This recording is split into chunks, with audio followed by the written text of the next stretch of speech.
Cedar Point, located in Sandusky, Ohio, is widely considered one of, if not the best park in the world. With their wide array of world-class coasters and flat rides that tower over the pathways, there is so much to do in one day, so in most realistic cases, you are not going to fit everything in that one day. So you will need to know your priority rides and where to sit on those rides to make the most of them. And you need to know what rides you need to skip out on and where to find the shortest lines in the day. You also need to think about where to eat and what you're going to drink. Basically, what I'm saying is that there are a lot of factors you need to think about when wanting to have a good day at Cedar Point.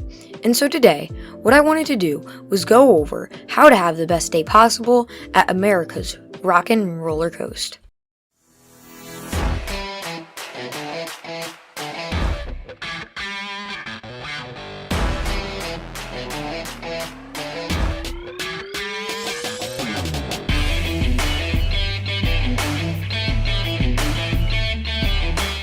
Hey guys, welcome to Coaster Journey. And as always, thanks so much for the awesome comments and support recently. Also, in this video, we'll be joined by Coaster Keychain. You may recognize him from his awesome Theme Park Mystery series, or a previous video I did with him titled The Best Element on Each Ride at Kings Island. His channel is in the description below, and he has really awesome videos, so you need to check him out. Also, he happens to be doing a video on the secret mystery at Cedar Point, so if you want to see that, subscribe to his channel and stay tuned for it. The links are in the description. Anyways, let's get straight into this. One thing that I like to say about Cedar Point is that you can dine, ride, and splash. And right now we're going to be talking about the dining aspect of Cedar Point. Now, I'm not going to lie, I think Cedar Point has basically got it all. From a Chick-fil-A to a Chickies and Pete's, all the way to a gourmet mac and cheese shop. I mean, what more could you ask for? And the best part is that it's customizable for your trip. If you're on more of a tighter schedule, I would suggest going to a quick service location like the Mac Shack, which serves delicious mac and cheese. But if you're on more of a drawn-out schedule, you should sit down hanging with your friends at the Coasters Drive-In, which serves delicious cheeseburgers, by the way. And you know what? I'm going to leave this one up to you guys. What is your favorite restaurant at Cedar Point? Journey and I would love to hear your thoughts in the comments section down below. Definitely.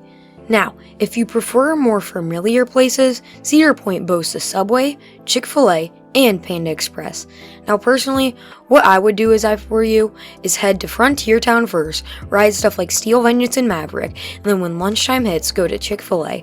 I do this all the time when I go, and I definitely recommend doing this.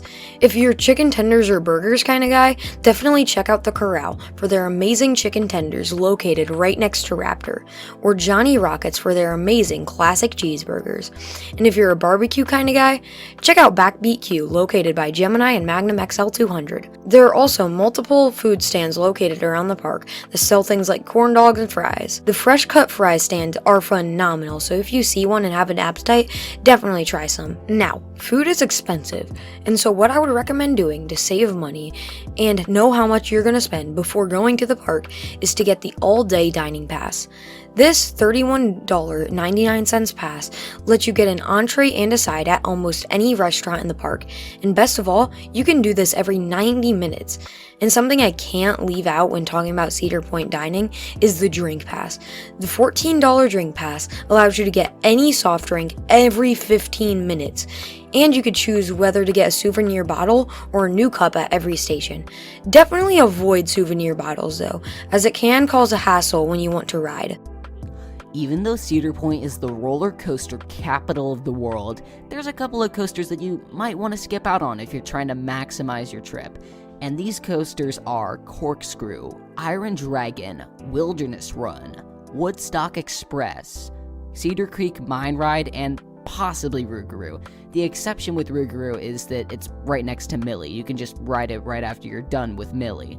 But the reason I say that you should skip out on these attractions is that they're just middle-of-the-road coasters. I mean, they're still fantastic rides. It's just when you're trying to maximize your trip to ride Maverick, Millennium Force, Top Doe Dragster, Gatekeeper, Millie, it's just they fall under the road, which is really unfortunate. But I will say, if you can get the chance to ride them, I would say why not. But if you're trying to maximize your trip, you might want to skip out on them. Depending on what day you're going, these attractions might have really short waits though, and in this case, definitely hop on and get the credit, but in most cases, they'll have way longer waits than what they deserve. I've seen all Iron Dragon, Corkscrew, and Cedar Creek Mine Ride boast 45-minute waits, which is absolutely wild. And in this case, to maximize your time, you might want to just check out some better rides. Speaking of maximizing your trip, there's one suggestion that I have to give to you, just to make sure that you don't get stuck in a 2-hour line. Now, sure, call me a GP, but try to get to Valraven as soon as you can, because the lines on this coaster by noon are insane. One time I was wanting to go ride it after I rode Blue Streak, and had like a 2-hour line. And I'm just telling you guys this because I wouldn't want any of you to get stuck in a 2-hour line just for Valraven. I mean, sure, it is a pretty fun coaster, but I'm pretty sure we would all want to be riding either Steve or Top Throw Dragster instead of waiting in that line. No kidding, I've never seen Valraven with under 1 hour wait. The GP eat that thing up, and honestly, I'm not complaining. While they do that, I'll just be lapping Steel Vengeance. One thing that I've learned over the years is to always ride the big four first. Now, you might be wondering, what are the big four? Well, the big four include Maverick, Millennium Force, Steel Vengeance, and Top Throw Dragster. All 4 of these coasters being the most popular in the park, and probably the reason you're coming to Cedar Point in the first place. These are incredible roller coasters, but I say to hit them up early because, well, they get really long lines at noon, which isn't really nice unless you want to wait in line, which I don't know why you would want to. Anyway, these coasters are fantastic, but please, you have to get to them early or you're just never going to get them. This especially applies with Top Throw Dragster. This ride suffers downtime that would make Son of Beast jealous. So if you see this thing open, you might need to get out of line and ride it. They have insane amounts of flat rides, and so some you need to check out are Max Air, Skyhawk, and Power Tower. These are awesome and pretty massive flats that are sure to provide a fun experience. So now that we've covered all the main topics, I wanted to share my personal recommendations. I would say try to ride Steel Vengeance at least twice. Steel Vengeance is widely considered the best ride in the world, so I would definitely prefer riding that beast multiple times rather than just once for the credit. And I also want to recommend how I would start my day off at Cedar Point if I were you. So first off, get to the park before opening so you can be one of the first in line. Next, sprint to Frontier Town and ride Steel Vengeance first. After this, check out Maverick, located right next to Steel Vengeance. And now, it's probably lunchtime, so head over to Chick-fil-A and eat there. After this, head over to Skyhawk, depending on the line, and ride if it's under a 15-minute wait. After this, check out wait times on your app and either go in the direction of Gemini and knock out Gemini and Magnum XL200 and make your way to the front of the park, or go to the Millennium Force route and knock off Millennium Force, Valraven if the line is somehow short, and the Death Machine that is Ruru. After this, you can't really plan ahead for anything, you just gotta go with the flow. So that concludes your guide to have the best day ever at this world-class amusement park. Are you planning a trip to Cedar Point? Have you been? Let us know in the comments. And don't forget to leave this video a like if you enjoyed it or it helped you at all. And subscribe if you want to see more content. Thank you guys for watching, this has been Coaster Journey, and I'll catch you in the next one.